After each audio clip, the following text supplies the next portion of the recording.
Welcome to our channel. Today we how to register with Figma for designing no-code app screens, beginner guide step by step clearly. To begin, open your preferred web browser. In the address bar, type in www.figma.com and press enter. Once the Figma homepage loads, look for the sign up button in the top right corner. Click on the sign up button to proceed. You'll be presented with options for signing up.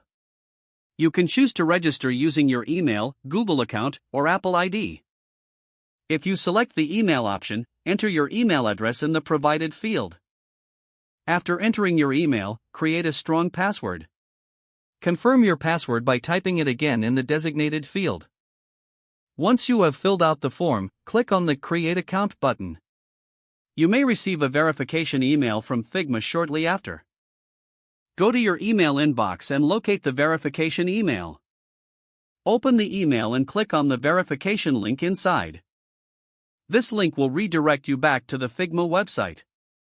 Once you are back on the Figma site, you may be prompted to complete your profile. Fill out any additional required information, such as your name or company name. After completing your profile, click on Continue. Now, you will be taken to Figma's main dashboard. Here, you can explore various templates or start a new project.